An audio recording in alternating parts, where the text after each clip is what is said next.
Now, when I hear that, like I've had personal, genuine experience of that, where I've done that when I'm having a moment where I'm feeling anxious or I'm feeling stressed or, something unpredictable has happened and I feel that change in my heart rate and I notice my breathing change. I notice it become more shallow. I notice it become more random.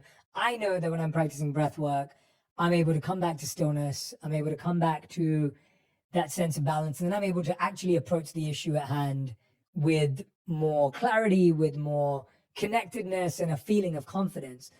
But when someone else who may not have had that experience yet or may not be trained in that, they're just thinking, well, how do I solve the problem, right? Like they're listening to me and you're going, well, but I can't because I need to solve this problem. Like you're saying, like, I'm going to be 30 minutes late for a job interview, or I just had an argument with my partner this morning and I've got a big presentation this morning as well at work. Now I'm stressed about it because I'm thinking about that. Or my kid just I had to rush into hospital and now I'm like, I guess when you're looking at it from a very human point of view, it's really hard to understand the value in this. What do you say to anyone who's thinking and feeling that way? No, I think it's a reasonable conversation. Yeah. I mean, sometimes we have to be super aroused. And sometimes we really have to pay attention. And sometimes there are threats and dangers where that primitive nervous system actually works in our favor. Mm. And that's the emergency system. But you got to also realize that you only have a certain amount of energy. Mm. And if you're living in emergency mode for an extended period of time, there's no energy for growth and repair. There's no energy for long-term building projects. And so when it's needed and you have to outrun the predator, you go. Yeah. You don't sit and try to make friends with the predator. We're not that good. You run, right? Yeah. The problem is if you keep that alarm system switched on all the time, it gets very addictive. It's a great answer. Yeah. It gets very addictive, right? And so I've looked at people's brain scans and watched their brain get worse in the early days and tap them on the head and say, what were you doing in there? 100% of the time, they were analyzing the problems in their life within that disturbing emotion. And if an emotion is a record of the past and they can't think greater than how they feel, they're thinking in the past, there's no solution there. Cross the river, get beyond the emotion, and you'll see possibility because you're no longer in the box of that emotional state. Now, that's so much easier said than done because you're going against thousands of years of programming of living in survival. I mean, 200 years ago, it wasn't easy being human. I mean, we're in survival all the time, and famine, every disease. I mean, it was hard to be human. And so we have to lay down the very thing we used our whole life to get what we want for something greater to occur. And it goes against thousands of years of programming. It's not something that you get good at doing once. Mm-hmm. You got to keep practicing. So you really have two ways to look at it. If you're living in stress and you're living in survival and that system is switched on, then everything will be a threat. Mm-hmm. Everything will be a danger. Mm-hmm. Everything will be a reason to rush, to be impatient, to be frustrated, to be judgmental, because that's the consciousness, that's the emotion we're living by. So now you have a problem with a coworker, you have a problem with your partner, whatever it is that you used as an example, and you have to give a presentation. Now you really have one of two choices. Either be victimized by those conditions in your life and you stay in that emotional state, and I'll say to you, Jay, why are you that way? Well, I'm this way because of this person, this circumstance. That person or circumstance is controlling the way I feel and the way I think. Anything that controls the way I feel and the way I think, I'm victim to, right? Okay. Or I actually can be a creator now. Okay. So when it's the hardest, it matters the most. Okay. So there's going to be a story, a valid story that's going to go along with those emotions that you're going to have to give up, that you can address at another time from a different state. If you're altered in that state and you say something, you do something, you write the email, you send the text, you'll always regret it. You'll always say, I should have never said that. I should have never done that. We got to learn that we're in an altered state at that time. So there's only one of two choices. You either stay there the whole day and tell everybody that story, or you say, okay, let me take a moment. Remember that this is the experiment called life. Okay, let me practice getting relaxed in my heart. Let me slow the animal down. Let me practice that. It took a few minutes. Now, let me breathe. Let me get my state back. Let me change everything. Okay, let me remember who I am, who I want to be when I open my eyes, and let me practice that again. Now, even if you had to do that 10 times in one day, I would say it was a day worth living. I would say it was a day worth living. And when we do walking meditations in our retreats, we're doing walking meditations so you can practice doing it with your eyes open. Yes. Like if you're going to be relaxed in your heart and awake in your brain, and you can do it with your eyes closed, okay, let's take it out for a test drive. Yeah. Let me open my eyes.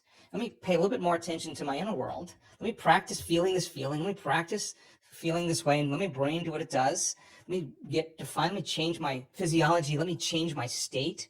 Let me walk as the healed person. Let me walk as the abundant person. Let me walk as if my prayers are answered. Let me walk in the state. If I keep practicing that over and over, it's going to become a habit, right? Yeah. And so we hit it as many ways as we can. We have at least 7 or 8 different breaths that we do because we see how they all work in the brain. We have all kinds of meditations. We have sitting meditations. We have standing and walking meditations. We have laying down meditations because we want you to be able to do it with your eyes open, with your eyes closed, standing, walking any way you can so that you don't default and return back to that person. Now, if you do default, you didn't fail. That's a program. You just went unconscious. And how many times do we have to forget until we stop forgetting and start remembering? That's the moment of change.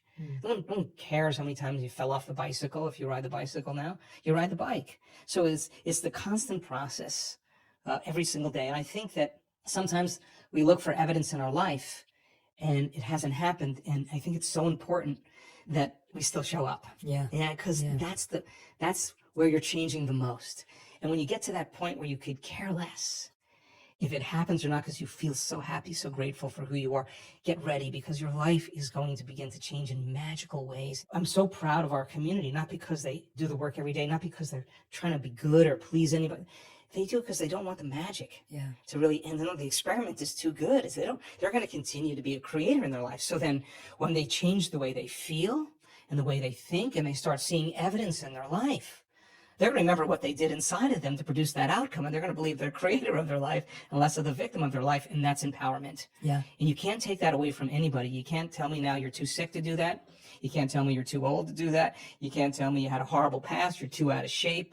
You can't even tell me that you never meditated before, because we have people that come, they know nothing, they get dragged by somebody, and they have the most profound experience because they're not expecting anything. And we have data that suggests that when you don't expect anything, you're going to have a profound moment. So everybody can do it. There's nobody that's so special to be excluded from this process. And we have had people that have had brutal pasts with abuse, with trauma. We've seen Navy SEALs and prisoners with horrible, horrible memories literally transform in 7 days. And I could say right now that you make the time every single day to decide who you're going to present to the world, and you get up as that person. You're going to fall a lot of times, but sooner or later, once you start to change, it's pretty hard to go back. Yeah, I think we so easily forget that anything that we've achieved today, any place we've got to, was a commitment to refining the process. It was a disciplined effort to make a tiny improvement on something else. When you give the cycle example, the bike example, the idea that you got back up and you maybe changed one thing. You knew to shift your balance differently. You knew to pedal at a different pace. Like, you tried these different things. And it's what you're saying, that it's an experiment. If we keep trying the same thing, we get the same result. But the point that I love that you brought up to that answer was the idea that sometimes you do need to be an emergency, but don't make emergency a habit. Exactly. And I think that's where most of us veer off on the wrong path. I was asked recently, anyone who knows me today knows that I'm a hardworking, productive, high performance type of individual. I live a very scheduled life and a disciplined life. And the biggest question I get around the holidays is, Jay, are you able to switch off? And I always go back and give the credit to my monk training. I'm saying I switch off immediately. As soon as I'm on the flight home, I remember before Christmas, I was getting on a flight home back to London, and I was off the moment I stepped onto the flight. And it was because it's not because I'm special or because I'm unique or I have superpowers. It's because I've simply done what you said, where I've trained myself to always be present. And so if I'm really present in my work, like I am with you now, then when I'm on the plane, I'm just present and I know that it's time to switch off. And so I think the idea that our presence bleeds and our lack of presence bleeds, and it's not that you can selectively be in emergency here and not in emergency here. The state you're feeling is going to spread across your whole life. Like, I know a lot of people who are high performance, and I've had to be mindful of this as well. It's like they're high performance at work, but then they take that high performance and they give it to their family. And now their family is getting a high performance dad, and they don't want that. They just want their dad, or they want their mom. And so how do we develop that? I guess that's a highly trained ability, is what you're saying, is we get the ability then to say, okay, I know when to use this and when not to. That's a more heightened state. Yeah, I mean, look, there's nothing wrong with hormones of stress. I mean, that's the only way we could actually survive. We're part human, part animal, part divine. I mean, we have two things at work here. I think the biggest challenge for a lot of people, and 70% of the time, people are living in that state of survival, living in that state of stress. The more you understand what that actually does to you, the more you can make better choices on how long you actually do want to stay there. Here's an example. Many people who are changing a health condition in our work, they start to do the work, they start noticing I'm sleeping better, I have less pain, I got my appetite back, I feel like I have more energy. They start noticing these subtle subjective changes. They go to the doctor, and their scans still show that they have their health condition. So they're noticing a change, but they're not healed all the way. Now, they don't say it didn't work. They say, what is it about me that I still have to change in order to heal? What thought, what behavior, what emotion? So they're a work in progress, right? Many of those people discover that they have one really good hour of meditation where they feel connected, they feel like their heart is opening up, they feel like their brain is coherent, they feel really great, they don't want the moment to end. And then they spend 15 or 16 hours of their day back in a program, rushing around, back in their emotional states, responding and reacting. And they realize that how could 1 hour of an elevated state weigh against 15 or 16 hours of my response to everyone and everything in my life emotionally is derived from those familiar emotions of fear or anger or hatred or pain or suffering, whatever.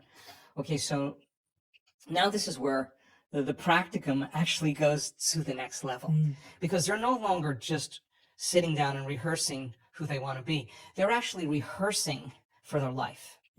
They're saying, okay, when I see that person, when I'm in that circumstance, I can't go unconscious and feel this emotion, and I can't go unconscious and say these things or act this way. How am I going to act? What would love do? What would greatness look like? They don't know. They read about it. They get more information, and they're building this model. And now all of a sudden, their response to people, to circumstances, to problems in their life are changing.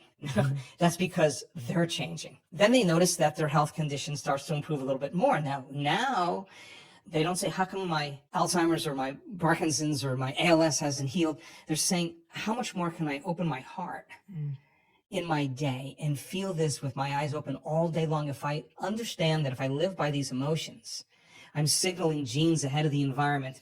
Oh, I'm going to stay in this state because it's this emotional state that is actually going to heal me. So I got to remember this feeling. I remember this feeling. I remember this feeling. And now they're no longer trying to remember the feeling just for any other reason, but because they want to remember the feeling when they're with their eyes open. Now they're understanding that the more that they change, the more that their health changes. And you can have the best diet, and you could do the best exercise, and you could be really rigid in the food choices and vitamins and minerals, and keep your body chemically balanced and physically balanced. But if you're not emotionally balanced and you're constantly in that fight or flight system, stress is when your body's knocked out of homeostasis. The stress is when your brain and body are knocked out of balance. So you could have all those things working for you, but if you are living in fear, or you're controlling and you're rigid and you're perfectionist and you're hard on yourself, it's going to make sense that is going to have to change in order for you to change, right? And so people start getting it. That's the only way I'm going to change. If I don't change, it's not going to change. Yeah, one of my favorite things as a practical exercise I ever did was I literally had scripts, and I mean handwritten, like I wrote scripts for how I wanted to feel when I experienced ego or envy. And so for every emotional challenge I had, something that I thought was an unhealthy thought, I literally had like pages and pages and pages of scripts that were built up from research, that were built up from spiritual literature, that were built up from science, whatever it may be, of what did I want to be able to say to myself when this thought or that thought came up. And it sounds so basic, but it really does rewire your thoughts when now all I can think of is that script. Sure. And I need to update that script regularly. Sure. That's a good point. Yeah. I mean, I'm constantly. Yeah, it's constantly. Yeah, it's not once. Yeah, I'm constantly. I mean, 95% of who we are by the time of middle age is a set of unconscious thoughts, behaviors, and emotions. I mean, those are beliefs and perceptions that we have about ourselves and our lives. So, I mean, this is a never-ending process of self-discovery. I mean, there's always challenges that you'll have in your life that are going to initiate you into becoming conscious of what you're unconscious to. Yeah. And you got to meet those challenges from a greater level of consciousness than the consciousness that's created. And you can't, if you don't, your response in the way you feel and the way you think being the same, and if you believe that how you think and how you feel creates your life, if you don't change the way you think and the way you feel, your life's going to stay the same because you're the same. I mean, that's the way it works. So fundamentally, it's so important for people to understand that it is actually possible to change. It really is possible. It is, yeah. I love that you keep repeating that, because I think that's the hardest part, where you've just, again, the broken record is, I can't change, nothing will change. And not realizing that it's just a set of habits, it's just a set of routines that you've adopted as your reality. And you're going to be uncomfortable, so And get used to it. yeah. And so you could either stay uncomfortable, or you could actually say, how do I want to feel? Let me, instead of memorizing this emotion, let me memorize this emotion. Let me open my heart when it goes against everything that I've been taught and programmed to do. I mean, and that's really when it really begins to matter the most. So it's really an exciting time, and I'm so happy to see that people are wrapping their minds around all of this and doing it, doing it for themselves. Absolutely, absolutely. Have you found a difference, and I want to get a bit more technical here, have you found a difference between meditation with breath work and without breath work? Because I know you do both. And what do you find is the usefulness and benefits of either? So we do so many different types of breath for so many different types of reasons. The breath that we were talking about with Inspire, pulling the mind out of the body, we do that breath to take that creative life force that sits at the base of the spine, that energy that can create another life form. The energy we use to digest a meal, the energy that we use to run from a predator. We're taking all that energy that's stored in the body emotionally, and we're pulling that energy back up into the brain. If you practice this breath repeatedly, there will be a release of energy into the brain. We have the data to show that you're going to have a lot more energy in your brain. You're going to be way more coherent in your brain, and you're going to be more conscious, right? And so why is that important? Why? Because when you regulate your brain waves, we don't want you to fall asleep. We want you to actually be really relaxed and awake at the same time. So we do this one breath called pulling the mind out of the body. That's the Inspire series, where we're taking all that creative energy and we're with the breath, pulling that energy right up to a specific area of the brain.